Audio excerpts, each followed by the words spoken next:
तो हम 45 तक प्रश्न देख चुके थे। अब 46 नंबर घटना चक्र में पार्ट 2 में देखेंगे 46 नंबर। तो अब इसमें देखिए विभव रस का स्थायी भाव, विभव रस का स्थायी भाव देखिए सरल है, आप लोग पहले से जानते हैं। तो विभव रस का स्थायी भाव गुस्सा, विभव रस का स्थायी भाव गुस्सा देखिए कितनी बार पूछा है, कई बार पूछा जा चुका है। तो हम आगे चले हैं। जो गुस्सा किस रस का स्थायी भाव देखिए विभव रस का स्थायी भाव वही रिपीट हुआ है 2009 में 2001 में भी पूछा गया, तो आगे देखेंगे। अद्भुत रस का स्थायी भाव, अद्भुत रस का स्थायी भाव विस्मय होता है, विस्मय होता है, अद्भुत रस का स्थायी भाव विस्मय होता है। अगले प्रश्न विस्मय आश्चर्य किस रस का स्थायी भाव होता है, विस्मय आश्चर्य किस रस का स्थायी भाव होता है, तो अद्भुत रस का भी पिछले प्रश्न में हमने देखा। आगे चलें। शांत रस का स्थायी भाव निर्वेद, शांत रस का स्थायी भाव निर्वेद होता है देखिए पीजीटी 2010 में। शांत रस का स्थायी भाव निर्वेद, शांत रस का स्थायी भाव निर्वेद। आगे चलें। राम को रूप निहारत जानकी कंकन के नग की परछाई।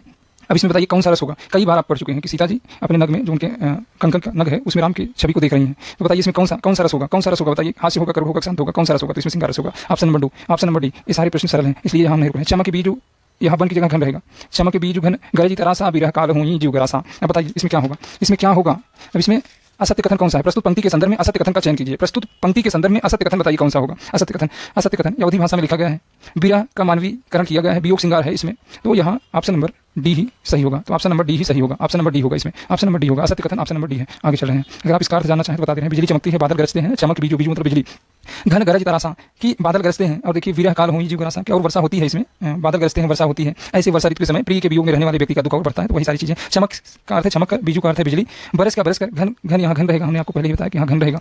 घन से आप समझते हैं बादल होता है। तरासा का अर्थ हम आपको बता दे रहे हैं, आप लिखना चाहें तो लिख सकते हैं। तरासा का अर्थ होता है भयभीत होना, भयभीत। विरह का अर्थ तो आप जानते हैं जब कोई अपने प्रिय से अलग होता है तो वहाँ विरह होती है। काल का समय, काल का अर्थ आप जानते हैं समय होता है। जीव का अर्थ आप जानते हैं प्राणी होता है, जीव का अर्थ। गरासा का अर्थ आप जान लीजिए, गरासा क्या होता है, निकलने वाला, ग्रास, प्राण हर लेने वाला या अत्यंत कष्ट देने वाला ही गरासा होता है। तो हम अगले प्रश्न पे चल रहे हैं। इस प्रश्न को देखिए। अब अगले प्रश्न पे चल रहे हैं, अगले प्रश्न पे चल रहे हैं, अगले प्रश्न पे। अब देखिए तुलसी रघुवीर प्रियाश्रम जानी है, बैठी विलंब लो कंटक काढ़े, विलंब लो देर तक कांटे को निकाले, जानकी नाह को नेह लखे, पुर की तनवारी बिलोचन वाढ़े। यहाँ देखिए, यहाँ आप देखेंगे तो यहाँ श्री राम सीता जी के पैरों की थकान समझकर, सीता जी के पैरों की थकान समझकर पैर से कांटा निकालते हैं। पैर से क्या करते हैं, कांटा निकालते हैं। श्री राम का यह स्नेह देखकर, श्री राम का यह स्नेह देखकर, श्री राम का यह स्नेह देखकर सीता जी का शरीर पुलकित रोमांचित हो जाता है। पुलक देखिए यहाँ क्या है, पुलकित रोमांचित हो जाता है और उनकी आंखों में प्रेम के आंसू भर आते हैं। यह प्रेम, स्नेह और मिलन की मधुर कामना है। देखिए तो यहाँ कौन सा रस होगा बताइए, कौन सा रस होगा, कौन सा रस होगा आप बताइए। श्रम मतलब थकान होता है, श्रम से यहाँ तात्पर्य है थकान। रघुवीर से राम जी हो जाएंगे, रघुवीर से राम जी, विलंब लोग देर तक, कंटक से कांटा होगा। तो आप बताइए कौन सा रस होगा, बताइए कौन सा रस होगा, बताइए कौन सा रस होगा। तो यहाँ संयोग श्रृंगार होगा, संयोग श्रृंगार विकल्प नहीं है तो श्रृंगार है, श्रृंगार को लगाकर आगे बढ़ेंगे हम। श्रृंगार रस का स्थायी भाव बहुत ही सरल प्रश्न है, देखिए कितनी बार पूछा जा चुका है। ऑप्शन नंबर बी होगा, ऑप्शन नंबर बी होगा। उत्साह तो वीर रस का स्थायी भाव है, वीर रस का स्थायी भाव। हास्य तो आप जानते हैं हास्य रस का, हास्य रस का। शोक आप जानते हैं करुण रस का, करुण रस का, करुण रस का, करुण रस का, करुण रस का। अब हम अगले प्रश्न पे चले हैं। बताइए निम्नलिखित में से किस रस का स्थायी भाव रहती है बताइए। करुण रस का है, श्रृंगार रस का है, हास्य रस का है, वीर रस का। वीर रस का भी हमने बताया उत्साह होता है, उत्साह होता है। हास्य रस का हास होता है, हास। फिर करुण रस का शोक आप जानते हैं, तो कौन सा होगा, कौन सा होगा बताइए। तो ऑप्शन नंबर सी सही होगा, ऑप्शन नंबर सी सही होगा। मेरे तो गिरधर गोपाल दूसर हो न कोई, जाके सिर मोर मुकुट मेरो पति सोई। यहाँ मीरा जी कहती हैं, बताइए मीरा जी क्या कहती हैं बताइए भाई, आगे बताइए आप लोग। इसमें कौन सा रस होगा, कौन सा रस होगा बताइए, बताइए हम आपके प्रश्नों बताइए कौन सा रस होगा बताइए। अभी हमने कल ही क्लास में आपको बताया था चिल्ला चिल्ला के, मेरे तो गिरधर गोपाल, मेरे तो गिरधर गोपाल दूसर हो न कोई। मीरा भाई पूरी दुनिया के सामने यह घोषणा करती है कि मेरे तो सिर्फ गिरधर गोपाल ही सब कुछ है ना, मेरे तो गिरधर गोपाल दूसरो न कोई, कि हमारा दूसरा कोई नहीं है। जाके सिर मोर मुकुट मेरो पति सोई, ना कि उनके अलावा इस संसार में मेरा कोई दूसरा नहीं है। जिनके सिर पर मोर का मुकुट शोभा दे रहा है वही मेरे पति, वही मेरे स्वामी है। तो इसमें कौन सा रस हो जाएगा बताइए, बताइए कौन सा रस होगा। देखिए इसको भक्ति रस कर लेंगे, डी को भक्ति रस कर लेंगे, भक्ति रस। बताइए कौन सा रस होगा, भक्ति रस कर लेंगे, ऑप्शन नंबर डी को। बताइए कौन सा, बताइए श्रृंगार रस होगा कि करुण रस होगा, हास्य रस होगा। तो ऑप्शन नंबर डी इसमें सही हो जाएगा, ऑप्शन नंबर डी इसमें सही हो जाएगा, इसमें भक्ति रस होगा।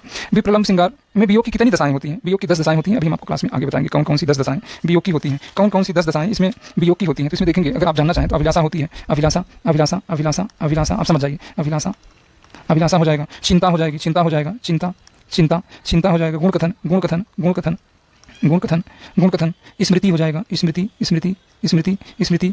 उद्वेग उद्वेग उद्वेग उद्वेग हो जाएगा। प्रलाप हो जाएगा, प्रलाप हो जाएगा, प्रलाप। एक एक अर्थ हम क्लास में बताएंगे क्या होता है। उन्माद हो जाएगा, उन्माद उन्माद उन्माद हो जाएगा। व्याधि व्याधि व्याधि हो जाएगा, व्याधि हो जाएगा, व्याधि। और कौन सा छूट रहा है, जड़ता और मरण हो जाएगा, जड़ता जड़ता और मरण। तो यही 10 हैं, आप लिखना चाहें तो लिख लेंगे। तो ये प्रश्न पूछा जाता है कि विप्लव श्रृंगार में वियोग की कितनी दशाएं मानी गई हैं। तो ऑप्शन नंबर ए 10 हो जाएगा, ऑप्शन नंबर ए 10 हो जाएगा। अगले प्रश्न चलते हैं। किस रस को रसराज कहा जाता है, हम बार बार पढ़ लिए हैं, तो सबको पता है कि श्रृंगार रस को रसराज कहा जाता है, श्रृंगार रस को रसराज कहा जाता है। किस रस का संचारी उद्दीपन विभाव, बादल की घटाएं, कोयल का बोलना, बसंत ऋतु। बताइए वात्सल्य रस में ऐसा होता है कि शांत रस में होता है कि अद्भुत रस में होता है। तो इसमें ऑप्शन नंबर ए सही हो जाएगा। प्रश्न ज़्यादा है, जल्दी चलें।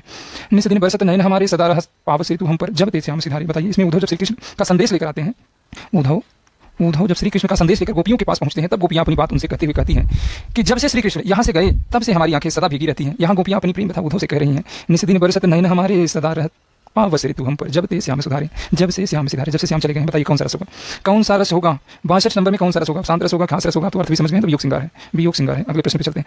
हमने बताया था कि विभस रस में हमने बताया था किस तरह के शब्दों का फाड़ी नखन मवाद न, तो घृणा सूचक शब्द आएंगे, घृणा सूचक शब्दों का प्रयोग होता है। तो यहाँ कौन सा रस होगा, यहाँ कौन सा रस होगा, विभस रस होगा, विभस रस होगा, विभस रस होगा। तो यहाँ पूछा क्या गया है कि इस पंक्ति उपयुक्त पंक्तियों में कौन सा स्थायी भाव, तो विभस रस का स्थायी भाव क्या होता है, जुगुस्सा। विभस रस का स्थायी भाव जुगुस्सा होता है। तो यहाँ जब भी विभस रस आएगा तो इसमें पहाड़ी, नोचना, सड़ी गली वस्तुएं, तो घृणा सूचक वस्तुओं का ही वर्णन होगा, चित्रण होगा, यही आपको देखने के लिए मिलेंगे। अगले प्रश्न पे चल रहे हैं। सिर पर बैठे हो काग, आंख दो खात, देखिए आंख आ रहे हैं काग बैठकर। तो यहाँ हमने आपको बताया कि नोचना, काटना, सियार नोचेगा, कौवा नोचेगा, तो खोंच है जीव है, देखिए अब जीव को भी खोंच रहा है। तो इसमें कौन सा रस होगा, विभस रस, विभस रस होगा। आगे चल रहे हैं। जब ते इति ते घनश्याम सुजान अचानक ही बल संग सिधारे, कर पय मुख चंद धरे सजनी नित सोचती है तू कहाँ मन मारे। बताइए इसमें कौन सा संचारी भाव होगा, बताइए बताइए भाई, आज हम देखेंगे आप लोग इसमें कौन सा संचारी भाव होगा। श्री कृष्ण के अचानक चले जाने के बाद नायिका अत्यंत चिंतित रहती है। अब इसका अर्थ समझ लीजिए कि जब ते इति ते घनश्याम सुजान अचानक ही बल संग सिधारे, कर पय मुख चंद धरे सजनी नित सोचती है तू कहाँ मन मारे। देखिए श्री कृष्ण के अचानक, श्री कृष्ण के अचानक चले जाने के बाद नायिका अत्यंत चिंतित रहती है। वह हाथ पर मुख रखकर हर समय उनके बारे में सोचती रहती है। प्रिय के वियोग के कारण उसके मन में देखिए निरंतर चिंता और व्याकुलता बनी हुई है। सुजान, सुजान का अर्थ देखेंगे, सुजान कहाँ है, सुजान यहाँ है ना। तो देखिए सुजान का अर्थ होता है प्रिय या बुद्धिमान होता है, बुद्धिमान, इसके दो अर्थ होते हैं, प्रिय या बुद्धिमान। सुजान का अर्थ है प्रिय बुद्धिमान। और किस तरह का, ब्रज संग सिधारे, ब्रज छोड़कर चले गए, ब्रज संग सिधारे, ब्रज संग सिधारे, यहाँ बल संग लिखा है तो यहाँ ब्रज संग करेंगे, ब्रज संग सिधारे। तो यहाँ कौन सा रस होगा, बताइए कौन सा रस होगा भाई, कौन सा रस होगा, बताइए मोह, कौन सा रस होगा, रस भी नहीं बता पा रहे हैं, सिधारे। अच्छा बताइए कौन सा संचारी भाव होगा, कौन सा संचारी भाव होगा, मोह होगा कि ग्लानि होगी कि स्मृति होगी, क्या होगा बताइए, कौन सा संचारी भाव होगा, बताइए। हम आपके उत्तर का इंतजार कर रहे हैं, कौन सा संचारी भाव होगा। देखिए यहाँ स्मृति होगी, वो याद कर रही है, देखिए याद करके, जब वो याद करके दुखी हो रही है तो देखिए यहाँ स्मृति होगा। अगले प्रश्न पे चल रहे हैं। रस आप बताएंगे कमेंट करके कौन सा रस होता है। बिंद की वासी तपो व्रतधारी महाबिनु नारी दुखारे, उपयुक्त पंक्ति में कौन सा रस होगा, बताइए बताइए। 66 नंबर, अर्थ भी कहिए तो बता दें। बिंद के वासी तपो व्रतधारी, जब विंध्याचल पर्वत पर रहने वाले तपस्वियों मुनियों को पता चलता है कि श्री राम के चरणों के स्पर्श से अहिला जो पत्थर बन गई थी का उद्धार हो गया, वह एक सुंदर स्त्री बन गई। तो देखिए कि यह सुनकर विंध्याचल के तपस्वी, बिंद के वासी उदासी तपो व्रतधारी महाबिनु नारी दुखारी, अगली पंक्ति इसमें पढ़ेंगे तो सारी चीजें स्पष्ट हो जाएंगी। तो यहाँ सुनकर विंध्याचल के तपस्वी बहुत प्रसन्न होते हैं कि अब श्री राम विंध्याचल आएंगे तो यहाँ के सारे पत्थर चरण स्पर्श से सुंदर स्त्री बन जाएंगे। विंध्याचल के जो भी मुनि थे वो खुशी हो गए कि अब जब श्री राम यहाँ आएंगे तो उनके पैरों से जो भी पत्थर टकराएंगे वह सुंदर स्त्री बन जाएगी, वह सुंदर स्त्री बन जाएगी। तो यहाँ कौन सा रस होगा, तो यहाँ हास्य की बात हुई ना, जब देखिए वहाँ अहिल्या का उद्धार करते हैं तो उसके बाद देखिए विंध्याचल वाले भी इंतजार कर रहे हैं। तो यहाँ हास्य रस होगा कि नहीं, हंसी आपको छुप रही कि नहीं, तो यहाँ हास्य रस होगा। अगले प्रश्न पे चलते हैं। मैं ऐसा महावीर हूँ पापड़ तोड़ सकता हूँ, कैसा, आप कैसा महावीर हैं जो पापड़ तोड़ सकते हैं। अगर गुस्सा आ जाए तो कागज को मरोड़ सकता हूँ, अगर गुस्सा आ जाए तो कागज को मरोड़ सकता हूँ। बताइए भैया कौन सा रस होगा, कौन सा रस होगा। देखिए कागज को मरोड़ रहे हैं तो कौन सा रस होगा, बताइए।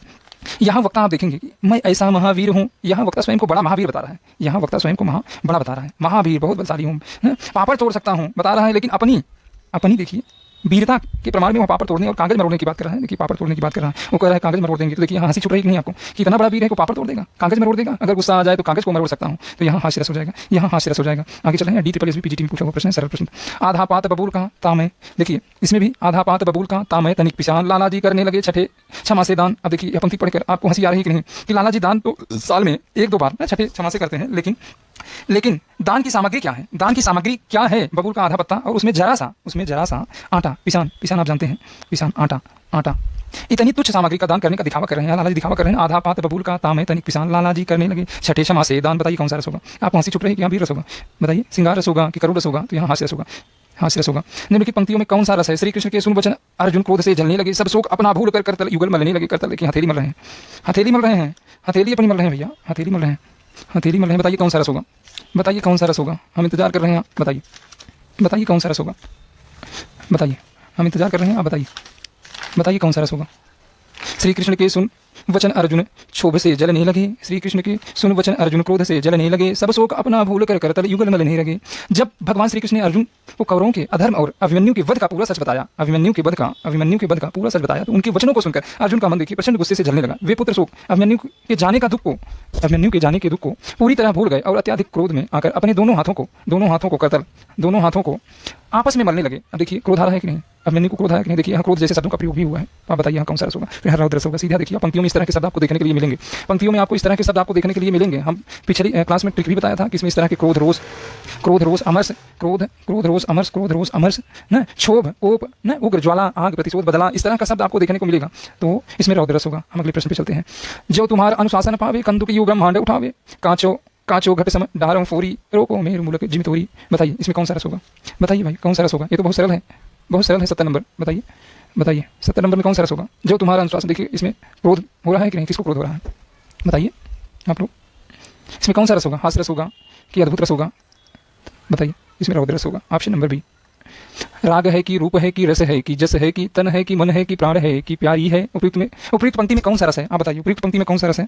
बताइए उपयुक्त पंक्ति में देखिए आप यहीं से पकड़ लीजिए, प्यारी है, प्राण है, आप इसे बोलते हैं ओ मेरी प्राण प्रिय ना, तो इसमें कौन सा रस होगा? श्रृंगार रस होगा, श्रृंगार रस होगा, श्रृंगार रस होगा। चलिए आगे चलें। अखिल भुवन चर अचर जग हरि मुख में लकी महा चकित भई गद गद वचन विकसित दृग पुलका। तो बताइए इसमें कौन सा रस होगा? 72 नंबर में कौन सा रस होगा? 72 रस में कौन सा? हम अद्भुत रस की पहचान बताए थे, अद्भुत रस की पहचान, उसमें गदगद वचन शब्द आएगा, गदगद वचन शब्द आएगा। तो ऑप्शन नंबर ए हो गया, ऑप्शन नंबर ए। अगले प्रश्न पे चलें। शांत रस का स्थायी भाव, सीधा सीधा शांत रस का स्थायी भाव बताइए, शांत रस का स्थायी भाव बताइए। विस्मय, अद्भुत रस का, अद्भुत रस का, अद्भुत रस का विस्मय, करुण का शोक, करुण का शोक, करुण का शोक हो जाएगा। शांत रस का स्थायी भाव बताइए। तो निर्वेद, ये बिहार में बीपीएससी पीजीटी 2023 में पूछा गया था, बीपीएससी 2023 में पीजीटी पूछा। रौद्र रस का स्थायी भाव बताइए, रौद्र रस का, शोक रस, शोक किसका स्थायी भाव है? करुण रस का स्थायी भाव शोक है, करुण रस का स्थायी भाव शोक है, करुण रस का स्थायी भाव शोक है।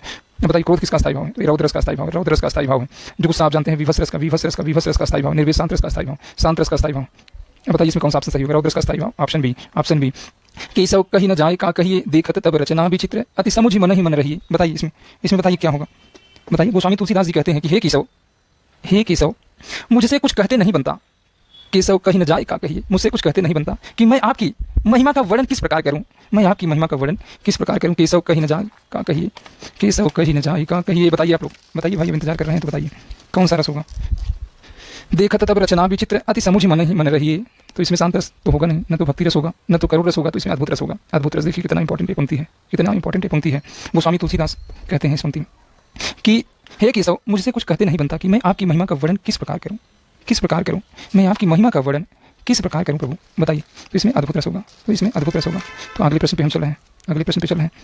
सततन समरस थे जड़ या चेतन सुंदर साकार बना था, चेतनता एक विलास थी आनंद अखंड घना था। समरस थे जड़ या चेतन सुंदर साकार बना था, चेतनता एक विलास थी आनंद अखंड घना था। बताइए इसमें कौन सा रस होगा? यह जयशंकर प्रसाद की रचना है कामिनी, उसके आनंद सर्ग से यह पंक्ति है, आनंद सर्ग, आनंद सर्ग की यह पंक्ति है। कभी इसमें कहते हैं कि जड़ और चेतन सब में एक ही परम सत्ता है, जड़ और चेतन, जड़ और चेतन, जड़ और चेतन सब में एक ही परम सत्ता है, सब में एक ही परम सत्ता व्याप्त है। यहाँ चारों ओर एक अखंड और सघन आनंद ना। देखिए यहाँ संसार की विषमताओं के समाप्त होने और परम शांति, संसार की विषमताओं के समाप्त होने, परम शांति, अद्वैत की स्थिति का वर्णन होने के कारण देखिए यहाँ कौन सा रस हो रहा है? तो यहाँ शांत रस होगा। तो ऑप्शन नंबर सी सही हो जाएगा, ऑप्शन नंबर सी। शांत रस में हम चिल्ला चिल्ला के आपको बताए थे कि यहाँ बैरागी बन जाते हैं, संसार से मतलब आप संसार से नाता तोड़ देते हैं। जबकि भक्ति रस में आप जुड़ते हैं, भक्ति रस में आप ईश्वर के पास जाते हैं तो प्रार्थना करते हैं, तो वहाँ जुड़ते हैं। शांत रस में आप देखिए जब आप कभी घर पर चला जाते हैं तो किसी पार्क वगैरह में जाते हैं तो वहाँ किसी से मिलते हैं, किसी से नहीं मिलते, आप अपनी आत्म शांति के लिए वहाँ बैठे होते हैं। तो यहाँ कौन सा रस होगा? शांत रस होगा। यह कामिनी की आनंद सर की पंक्ति थी। जन्म मरण से भय वैराग्य तत्वों और शस्त्रार्थ के चिंतन से उत्पन्न होने वाले रस का नाम देखिए वैराग्य आ गया। तो यहाँ कौन सा रस होगा? वैराग्य आ गया तो कौन सा रस होगा भैया? शांत रस होगा। अगले प्रश्न चलता है। मेरे मन अनंत कहाँ सुख पावे, कि मेरे मन अनंत कहाँ सुख पावे। बताइए बताइए इसमें कौन सा रस होगा? कि मेरे मन अनंत कहाँ सुख पावे। बताइए श्रृंगार रस होगा, अद्भुत रस होगा, वात्सल्य रस होगा, तो इसमें शांत रस होगा। इसमें भी शांत रस होगा। हम अगले प्रश्न पे चल रहे हैं। ये तो सरल प्रश्न था। अब देखिए प्रच्छन्न रोग है, प्रश्न क्या है? निम्नलिखित काव्य पंक्तियों में निहित रस की पहचान कीजिए। प्रच्छन्न रोग है प्रकट भोग संयोग मात्र भावी वियोग। बताइए। हाँ लोभ मोह में लीन लोग भूले हैं अपना अपरिणाम। ओ क्षणभंगुर भव राम राम। बताइए यहाँ क्षणभंगुर शब्द अगर आ गया तो कौन सा रस है? क्षणभंगुर शब्द अगर आ गया तो कौन सा रस है? हम आपसे बताए थे कि शांत रस में आप सारी मोह माया को त्याग देते हैं, सारी मोह माया को त्याग देते हैं। भक्ति रस में आप जुड़ते हैं, भक्ति रस में आप जुड़ते हैं।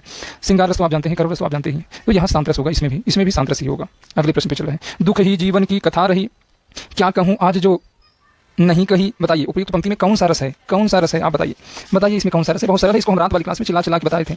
बताइए रात वाली क्लास में हम एकदम पूरा चिल्ला चिल्ला के बताए थे कि दुखी ही जीवन की कथा रही, क्या कहूँ आज जो नहीं कही। यह पंक्ति किसकी है? सूर्यकांत त्रिपाठी निराला की पंक्ति है। सूर्यकांत त्रिपाठी निराला की पंक्ति है। निराला की बताइए, निराला की पंक्ति है, निराला की पंक्ति है। ये अपनी पुत्री की मृत्यु पर लिखे थे। यह दुनिया का सबसे प्रसिद्ध शोक गीत है। दुख ही जीवन की कथा रही, क्या कहूँ आज जो नहीं कही। उपयुक्त पंक्ति में कौन सा रस है? बताइए उपयुक्त पंक्ति में कौन सा रस है? यहाँ कभी गहरे दुख में डूबकर कहते हैं कि मेरा पूरा जीवन दुखों की ही एक कहानी रहा है, आज मैं उसके बारे में और क्या नया कहूँ। देखिए दूसरी पंक्ति में क्या कहूँ आज जो नहीं कही, कि इसमें कभी कहता है, कभी गहरे दुख में डूबकर कहते हैं कि मेरा जीवन दुखों की ही एक कहानी रहा है, आज मैं उसके बारे में और क्या नया कहूँ, जो मैंने आज तक किसी से नहीं कहा। तो यहाँ कौन सा रस हो जाएगा? यहाँ कौन सा रस हो जाएगा? आप बताइए कौन सा रस हो जाएगा? हमने ये भी बताया कि यह दुनिया का सबसे प्रसिद्ध शोक गीत है। तो करुण रस का स्थायी भाव क्या है? शोक है। तो यहाँ कौन सा रस हो जाएगा? करुण रस हो जाएगा। Option number A. अगले प्रश्न पे चले हैं। 15 प्रश्न और हैं, 15-20 प्रश्न और हैं। अभी तो मुकुट बधा था मात, हुए कल ही हल्दी के हाथ, खुले भी न थे लाज के बोल, खिले थे चुंबन शून्य कपोल, हाय रुक गया यहो संसार, बना सिंदूर अनल अंगार। अब बताइए वातहत लतिका वह सुकुमार पड़ी है चिन्नाधार। मैंने ही रस पूछा है। अब बताइए इस पंक्ति में कौन सा रस है, इस पंक्ति में कौन सा रस है, आप बताइए। बताइए इस पंक्ति में कौन सा रस है, इस पंक्ति में कौन सा रस है, इस पंक्ति में कौन सा रस है, इस पंक्ति में कौन सा रस है, बताइए। यह पंक्ति है किसकी, ये पंक्ति है किसकी? प्रश्न तो ये भी एक है कि अगर एग्जाम में आ जाए तो पंक्ति है किसकी, बताइए। यह पंक्ति सुमित्रानंदन सुमित्रानंदन सुमित्रानंदन पंत की है, सुमित्रानंदन पंत की है। ये पंक्ति सुमित्रानंदन पंत की है, ये पंक्ति सुमित्रानंदन पंत की है। अब बताइए इसमें कौन सा रस होगा, बताइए भाई कौन सा रस होगा, जल्दी करिए आप लोग, बताइए बताइए। ये पंत की पंक्ति है, बताइए किस कविता से है, कोई बताएगा? यह किस कविता से है? सुमित्रानंदन की एक कविता है परिवर्तन, परिवर्तन, उसी की ये पंक्ति है, बताइए। इसमें अभी तो मुकुट बधा था मात, अभी कल ही तो सिर पर विवाह का मुकुट ना बधा था, और देखिए हुए कल ही हल्दी के हाथ, और हाथों में हल्दी लगी थी। फिर अगली पंक्ति में देखिए अभी तो मुकुट बधा था मात, अभी कल ही तो सिर पर विवाह का मुकुट बधा था। अब आगे देखिए हुए कल ही हल्दी के हाथ, हुए कल ही हल्दी के हाथ, और हाथों में हल्दी लगी थी। देखिए अब अगली पंक्ति में देखिए खुले भी न थे लाज के बोल, खुले भी न थे लाज के बोल, पूरी तरह देखिए आप इसमें देखेंगे खुले भी न थे लाज के बोल, खिले थे चुंबन शून्य कपूल। इसमें देखिए कि अभी कल ही तो सिर पर विवाह का मुकुट बधा था और हाथों में हल्दी लगी थी, लज्जा के बोल भी पूरी तरह नहीं खुल पाए थे। देखिए इसमें दूसरी पंक्ति में क्या लिखा, खुले भी न थे लज्जा के बोल, लाज के बोल, कि अभी लाज के बोल भी पूरी तरह नहीं खुल पाए थे कि अचानक पति, देखिए हाय रुक गया यहाँ संसार न खिल, हाय रुक गया यहाँ संसार बना सिंदूर अनल अंगार। तो इसका अर्थ यही है कि अभी कल ही तो सिर पर विवाह का मुकुट बधा था और हाथों में हल्दी लगी थी, लज्जा के बोल भी पूरी तरह नहीं खुल पाए थे कि अचानक पति की मृत्यु हो जाती है, पति की मृत्यु हो गई, उसका पूरा संसार यहीं रुक गया। देखिए हाय रुक गया यहाँ संसार ना, तो उसका पूरा संसार यहीं रुक गया। अब आगे देखिए रुक गया बना सिंदूर अनल अंगार, सिंदूर आग के अंगार जैसा बन गया, सिंदूर आग के अंगार जैसा बन गया ना, सिंदूर आग के अंगार जैसा बन गया, और वह सुकुमार स्त्री कटी हुई लता के समान बेसहारा होकर जमीन पर पड़ी हुई है ना। अब इसमें कौन सा रस होगा, आप बताइए, बताइए भाई कौन सा रस होगा। हम आप देखेंगे आप क्या बता रहे हैं, बताइए बताइए मेरे प्रभु, हम आपके उत्तर का इंतजार कर रहे हैं, आप लोग बताइए। अरे किसी का पति मर जाएगा तो कौन सा अस्थायी भाव आपके हृदय में जगेगा, उसके हृदय में कौन सा अस्थायी भाव जगेगा? कोई मर जाए तो उसके हृदय में कौन सा शोक नामक अस्थायी भाव जगेगा, तो शोक नामक अस्थायी भाव जगेगा। शोक किस रस का अस्थायी भाव है, शोक किस रस का अस्थायी भाव है, शोक किस रस का अस्थायी भाव है, करुण रस का अस्थायी भाव, करुण रस का अस्थायी भाव क्या है, शोक है ना, तो शोक है। देखिए जब इसमें पति के मरने की बात हो रही है ना, उसका पति मर गया है, तो इसमें ऑप्शन नंबर सी सही होगा, ऑप्शन नंबर सी सही होगा। या सुमित्रानंदन पंत की परिवर्तन कविता से है, ये पंक्ति पूछी भी जा सकती है, तो इसको ध्यान रखेंगे। मन की उत्तप्त वेदना मन ही मन में बहती थी, चुप रहकर अंतर मन में कुछ मौन व्यथा कहती थी, दुर्गम पथ पर चलने का वो संबल छूट गया था, अविकल वह प्राणी भीतर से टूट गया था। उपयुक्त काव्य पंक्तियों में कौन सा रस अभिव्यंजित हो रहा है, बताइए कौन सा रस अभिव्यंजित हो रहा है, अर्थ बताएं। मन की तीव्र वेदना मन ही मन में बह रही थी, मन की उत्तप्त वेदना मन ही मन में बहती थी। देखिए यहाँ क्या लिखा है कि मन की तीव्र वेदना मन ही मन बह रही थी, और मन रहकर अंदर ही अंदर अपने दुख को सह रही थी, चुप रहकर अंतर मन में कुछ मौन व्यथा कहती, जीवन के कठिन मार्ग पर चलने, देखिए आगे लिखा है कि दुर्गम पथ पर चलने का, कि जीवन के कठिन मार्ग पर चलने का जो सहारा संबल था, अब देखिए अविकल वह प्राणी भीतर से टूट गया था। इस पंक्ति का अर्थ पूरा एक बार फिर से आप समझिए। देखिए मन की उत्तप्त वेदना मन ही मन में बहती थी, चुप रहकर अंतर मन में कुछ मौन व्यथा कहती थी, दुर्गम पथ पर चलने का वो संबल छूट गया था, अविकल वह प्राणी भीतर से टूट गया था। देखिए मन की तीव्र वेदना मन ही मन बह रही थी, और मन रहकर अंदर की अंदर अपने दुख को सह रही थी, जीवन के कठिन मार्ग पर चलने का जो सहारा संबल था वह भी छूट गया था। इस वियोग और आघात से वह धैर्यवान प्राणी भीतर से पूरी तरह टूट गया था। तो बताइए कौन सा रस इसमें होगा, बताइए भाई कौन सा रस होगा, बताइए बताइए कौन सा रस होगा, बताइए कौन सा रस होगा। यहाँ प्रिय सहारे के सदा के लिए छूट जाने और घनीभूत व्यथा व अत्यंत निराशा का वर्णन होने के कारण यहाँ कौन सा रस हो रहा है, बताइए बताइए कौन सा रस हो रहा है। हम आपके उत्तर का इंतजार कर रहे हैं। वियोग श्रृंगार गलत है, वियोग श्रृंगार गलत है, वात्सल तो हो ही नहीं सकता, शांत भी गलत है। अब बताइए करुण रस यहाँ होगा, ऑप्शन नंबर सी होगा। अब चलिए हम अगले प्रश्न पे चल रहे हैं, अगले प्रश्न को देखते हैं। करुण रस को एकमात्र रस किसने माना, करुण रस को एकमात्र रस किसने माना, बताइए बताइए भैया करुण रस को एकमात्र रस किसने माना है, ऑप्शन नहीं है, आप बताइए बताइए भाई करुण रस को एकमात्र रस किसने माना है, बताइए हम इंतजार कर रहे हैं। करुण रस सबसे सरल प्रश्न है, हम इंतजार कर रहे हैं। भोजराज भामा, चलिए ऑप्शन दे रहे हैं, भोजराज भामा, उसके बाद दंडी और इनमें से कोई नहीं, बताइए हम इंतजार कर रहे हैं। या तो आप जानते होंगे तो नाम लिख के बताइए मेरे प्रभु, आज हम इंतजार कर रहे हैं, बताइए करुण रस को एकमात्र रस किसने माना है, बताइए एक ऑप्शन और दें बिहार तरह, चलिए भवभूति, अब तो आप पकड़ लेंगे, भवभूति, ऑप्शन नंबर डी हो जाएगा, भवभूति ई हो जाएगा। बताइए तो करुण रस को एकमात्र रस, सबसे सरल प्रश्न है कि भवभूति ने माना है, भवभूति। अगले प्रश्न पे चल रहे हैं हम, ये तो सरल था इसमें समय। निम्न पंक्तियों में किस रस का निरूपण हुआ है, एक और अजगर एक और लिख रहा है, विकल्प बटो ही बीच ही प्रयोग मूर्छा खाए। बताइए एक और अजगर लग रहा है, अजगर हो गया, अजगर ही लग, एक और लिख रहा है, बीच में राहगीर है, आप हैं, कोई भी हो सकता है राहगीर, फिर लिख रहा है शेर है एक तरफ। बताइए विकल्प बटो ही बीच ही परियो मूर्छा खाएं। अगर आप हैं, आप रास्ते से जा रहे हैं, मान लीजिए आप रास्ते से जा रहे हैं, आपके सामने अचानक अजगर दिखे, तो आपके हृदय में कौन सा स्थायी भाव जगेगा, एक बार बताइए। नव अस्थायी भाव मानव हृदय में हमेशा सुप्त अवस्था में विद्यमान रहते हैं, उनसे संबंधित जब तक कोई कारण नहीं आता है तब तक वो जगते नहीं है। तो नव अस्थायी भाव आपके हृदय में हमेशा विद्यमान है सुप्त अवस्था में। तो आप बताइए आप रास्ते से जा रहे हैं, अब आपको अचानक रास्ते में अजगर दिख जाए, अजगर, तो आप हैं, आपके हृदय में कौन सा भाव जगेगा, कौन सा स्थायी भाव जगेगा, आप बताइए। अद्भुत रस का स्थायी भाव जगेगा, भयानक रस का, भय नामक स्थायी भाव जगेगा, आपके मन में भय नामक स्थायी भाव जगेगा, अजगर को देखकर फिर देखिए यहाँ कह रहा है कि एक और अजगर है, एक और मृग है। देखिए पीछे शेर भी अगर आपको दिख जाए तो आपका भाव जो स्थायी भाव जगह है और उद्दीपित हो जाएगा, तो ये उद्दीपन का कार्य कर रहा है। तो इसमें कौन सा विकल्प बटो ही बीच ही पर यो मूर्छा खा है, बताइए कौन सा रस होगा? तो बहुत सरल है मेरे भाई, भयानक रस होगा। आप डरेंगे उस समय। किस कारण से डर रहे हैं? अजगर को देखिए ना, इसी कारण से आपके अंदर जिस कारण से स्थायी भाव जगता है वही विभाव होता है, वही विभाव होता है और कुछ भी नहीं। हमने बताया था, चिल्ला चिल्ला के हम बताए थे। तो ऑप्शन नंबर ए सही हो जाएगा, ऑप्शन नंबर ए सही। बालाधि विशाल विकराल ज्वाला जाल मानो लंकल लीले को काल रसना पसारी है कह दो। इस तरह का शब्द हम आपको बताए थे पहचानने के लिए। व्योम विधिका भरे हैं भूरी धूम केतु वीर रस वीर तर वारिसी उधारी है। बताइए इस पंक्ति में किस रस का परिपाक हुआ है? किस रस का परिपाक हुआ है? किस रस का परिपाक हुआ है? बताइए बताइए, हम आपके उत्तर का इंतजार कर रहे हैं। आपने बहुत रस पढ़ लिया, अभी तक हम रस ही पढ़ रहे हैं। बताइए बताइए भाई कौन सा रस होगा? बहुत प्रश्न नहीं बचे हैं। आप बताइए, जल्दी करिए, जल्दी करिए, क्लास लंबी हो जाएगी। देखिए तो इसमें कौन सा रस होगा? इसमें भी भयानक रस ही होगा। अरे राहुल भैया, इसमें भी भयानक रस ही होगा, भयानक रस होगा। आप इसमें देखिए विशाल जंगली जीव है, इसमें भी भयानक रस होगा। आगे चले हैं, आगे चले हैं। अभी कितना प्रश्न बचा है? 12 प्रश्न है। जसोदा हरि पालने झुलावे हलरावे दुलरावे मल्लावे जो सोई का छुगावे। तो इसमें जब बालक से संबंधित न शिशु विषय कोई रति जागृत होती है आपके मन में, तो वहाँ कौन सा रस होता है? तो ये तो आप पकड़ लेंगे, ये तो सरल है, वात्सल रस होगा। आप जल्दी जल्दी करेंगे। सोहत कर नवनीत लिए घुटूर न चलत रहे नूतन मंडित मुख दधि लेप किए। अब देखिए घुटनों के बल कौन चला है? घुटनों के बल कौन चला है? ये भी सरल है। सोहत कर नवनीत लिए, जब भी घुटनों शब्द का प्रयोग हो जाए तो आप समझ जाना वात्सल रस ही होता है और कुछ भी नहीं होता। आगे चल रहे हैं। मैया कब ही बढ़ेगी चोटी कितनी बार मुहि दूध पियत भई यह आजम है छोटी। मैया कब ही बढ़ेगी चोटी। देखिए यहाँ जब भी आपके हृदय में शिशु विषयकृति बच्चों के प्रति प्यार जगे तो समझ जाना तो वही शिशु विषयकृति में ही वात्सल रस होता है। अपनी माता से पूछ रहे हैं कि माता इतना दिन से दूध पी रहा हूँ, अभी तक चोटी कब बढ़ेगी ये चोटी हमारी? तो यहाँ वात्सल रस हो जाएगा। यहाँ पे अगले प्रश्न पे चलते हैं। मेरी भव बाधा हर राधा नागर सोई जातन की झाई पर श्याम हरित दुति होय। बताइए, हमने आपसे बताया था कि जहाँ भगवान के नामों का सीधा उल्लेख हो जाए, मेरी भव बाधा हर राधा नागर सोई जातन की झाई पर श्याम हरित दुति होय। देखिए श्याम श्याम हरित दुति होय, तो हमने आपको बताया था कि इसमें सीधा सीधा भक्ति रस है। समय ज़्यादा हो रहा है, जल्दी जल्दी देखेंगे। पायो जी मैंने राम रतन धन पायो, पायो जी मैंने राम रतन धन पायो, वस्तु अमोलक दी मेरे सतगुरु कृपा कर अपनायो।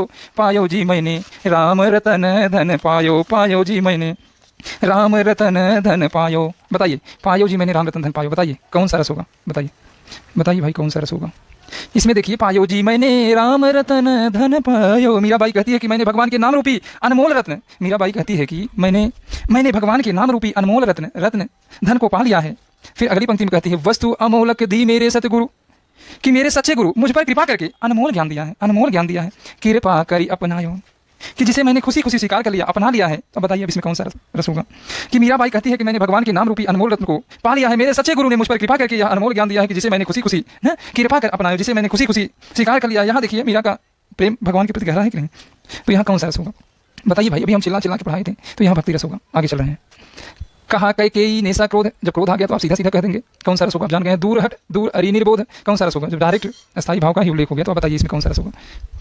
रौद्र रस होगा, रौद्र रस होगा, इसमें रौद्र रस होगा, रौद्र रस होगा। 92 नंबर में डी होगा, रौद्र रस होगा। आगे चल रहे हैं हम, 5-6 प्रश्न और हैं। रस सिद्धांत के प्रवर्तक पूछ रहा है, रस सिद्धांत के प्रवर्तक आप बताइए। बताइए भाई रस सिद्धांत के प्रवर्तक आप बताइए, बहुत बार पढ़ चुके हैं रस सिद्धांत के। हमने उस दिन भी बताया था कि रस सिद्धांत के प्रवर्तक कौन है। रस सिद्धांत के प्रवर्तक कौन है? आचार्य भरत मुनि है। हमने आपको बताया था प्रमुख रसवादी आचार्य भी लिखवाए थे, विशेष तत्व में हम लिखवाए थे कि नहीं लिखवाए थे? प्रमुख रसवादी आचार्य आप देखेंगे इसमें केशव मिश्र हो जाएंगे, केशव मिश्र केशव मिश्र केशव मिश्र केशव मिश्र हो गए। फिर उसके बाद आप देखेंगे शारदा तनय, शारदा तनय, शारदा तनय, शारदा शारदा तनय, शारदा तनय तनय। भट्टनायक हो जाएंगे, भोजराज हो जाएंगे, विश्वनाथ हो जाएंगे। तो ये सारे लोग प्रमुख रसवादी आचार्य हैं, तो नोट कर लेंगे। उस दिन हमने आपको लिखवाया था। हिंदी साहित्य के रसवादी आचार्य हैं। हिंदी साहित्य के रसवादी आचार्य कौन है? हिंदी साहित्य के रसवादी आचार्य कौन है? उस दिन हमने बताया था कि 2 लोग बहुत बार बार पूछे जाते हैं, 2 लोग बार बार पूछे जाते हैं। रसवादी हिंदी साहित्य के रसवादी आचार्य कौन है? देखिए रसवादी, इनकी रचना लिख दे रहे हैं कौन सी है? नगेंद्र की रचना है रस सिद्धांत, रस सिद्धांत, रस सिद्धांत, सिद्धांत। और उसके बाद आचार्य रामचंद्र शुक्ल की रचना है रस मीमांसा, रस मीमांसा। उस दिन हमने लिखवाया था कि आधुनिक काल में रस विवेचन से संबंधित प्रमुख ग्रंथ, उसके बारे में हमने एक एक करके बताया था कि काव्य धर पर रामदहन मिश्र का है, नवरस गुलाब राय का है, रस मीमांसा शुक्ल का है, रस सिद्धांत डॉक्टर नगेंद्र का है। तो घुमा फिरा के इन्हीं से प्रश्न आता है। ये प्रश्न बार बार पूछा जाता है, या तो इनके ग्रंथों को पूछा जाएगा या तो पूछा जाएगा हिंदी साहित्य में रसवादी आचार्य हैं। तो देखिए शुक्ल है और नगेंद्र है, नगेंद्र, ये 2 महत्वपूर्ण हैं। इन्हीं से प्रश्न आता है, तो आप इसे याद रखेंगे। जब भी प्रश्न आएगा शुक्ल या नगेंद्र का नाम उसमें रहेगा हिंदी साहित्य में। हिंदी साहित्य के रसवादी आचार्य हैं तो और, लेकिन है तो देखिए रामदहन मिश्र भी हैं, गुलाब राय भी हैं, तो बहुत सारे लोग हैं, लेकिन यही 2 नाम आपको देखने को मिलेगा। जब भी प्रश्न आता है तो यही 2 नाम मिलता है। तो इसमें ऑप्शन नंबर बी सही हो जाएगा, ऑप्शन नंबर बी सही हो जाएगा। नाट्यशास्त्र के रचयिता, नाट्यशास्त्र के रचयिता बताइए। वामन की रचना है नाट्यशास्त्र, ये आनंदवर्धन की रचना है, ऑप्शन नंबर ए सही हो जाएगा, नाट्यशास्त्र की रचयिता। इसमें भरत मुनि द्वारा विरचित ग्रंथ का, भरत मुनि की रचना कौन सी है पूछा जा रहा है? नाट्यशास्त्र। इसमें भरत मुनि द्वारा विरचित ग्रंथ का नाम, फिर वही प्रश्न है, आप बताइए नाट्यशास्त्र। आगे चल रहे हैं 50 नंबर प्रश्न। रस को नाट्य तक सीमित रखने का सर्वप्रथम विरोध किसने किया? कि नाटक तक सीमित रखने का सर्वप्रथम विरोध किसने किया था? बताइए। अंतिम प्रश्न है। भामा ने किया था, कि रुद्रट ने किया था, कि आनंदवर्धन ने किया था, कि अभिनव गुप्ता ने किया था? पीजीटी 2000 का प्रश्न है, आप बताइए। तो रस को नाटक तक सीमित रखने का सर्वप्रथम विरोध अभिनव गुप्ता ने किया था, अभिनव गुप्ता ने किया था, अभिनव गुप्ता ने किया था। अब चल हम आगे देख रहे हैं, चल रहे हैं आगे। जो क्लास 8:30 बजे रात्रि में हो रही थी, 8:30 पे हो रही थी, वो क्लास आपकी 8 बजे से ही होगी, 8 बजे रात्रि में होगी, रात्रि में होगी। तो इस बात का आप ध्यान रखेंगे, 8:30 बजे नहीं होगा। तो ये क्लास जो 8:30 पे होती थी, ये 8 बजे रात्रि में होगी। अब देखिए आगे से जो भी क्लास चलेगी हिंदी विचार ऑनलाइन प्रयागराज चैनल पे ही चलेगी। तो आप इस चैनल को सब्सक्राइब कर लेंगे, जो भी वीडियो डाला जाएगा आपको नोटिफिकेशन जाएगा। तो घटना चक्र के सारे प्रश्न हो गए, घटना चक्र में जितने भी प्रश्न थे हमने करवा दिया। अब यूथ के प्रश्नों को लेकर देखेंगे। आपका जो भी डाउट रहेगा 8:30 बजे 8 बजे वाली क्लास में हम जुड़ते हैं, रस चल रहा है। इसके बाद हम अलंकार को देखेंगे। अभी व्याकरण भी शुरू कर दिए हैं, तो कल हमने व्याकरण का केवल परिचय दिया था, बात की थी उसमें। तो अब से व्याकरण पर विस्तृत चर्चा होगी। हम आपको बहुत अच्छा ट्रिक भी बताएंगे, जो शायद आप कभी नहीं पढ़े होंगे, शायद ये अच्छी उक्ति आपको लगेगी, पहली बार आप पढ़ेंगे इस तरह का ट्रिक। जो ट्रिक हम आपको बताएंगे, किसी भी टॉपिक में आपको दिक्कत नहीं होगी, किसी भी टॉपिक में आपको दिक्कत नहीं होगी, मैं इस बात का दावा करता हूँ आपसे। तो हम आज से व्याकरण भी शुरू करेंगे। तो आप आइएगा 8 बजे रात्रि में। एक क्लास टेलीग्राम के माध्यम से अभी चल रही है, प्रश्नों को हम यहाँ बोर्ड पे हल करवा रहे हैं और बाकी क्लास हमारी वहाँ चल रही है। जिस टॉपिक में आपको दिक्कत होगी तो हम बोर्ड पे भी करवाएंगे, जिस टॉपिक में आपको दिक्कत होगी हम बोर्ड पे भी करवाएंगे। तो आज के लिए बस इतना ही। अगर आपको कोई दिक्कत होती है तो आप हमारे नंबर 70 68 62 पे व्हाट्सएप या कॉल के माध्यम से किसी भी प्रश्न में अगर आपको दिक्कत हो तो आप हमें फोन कर सकते हैं, मैसेज कर सकते हैं। तो आज के लिए बस इतना ही, धन्यवाद।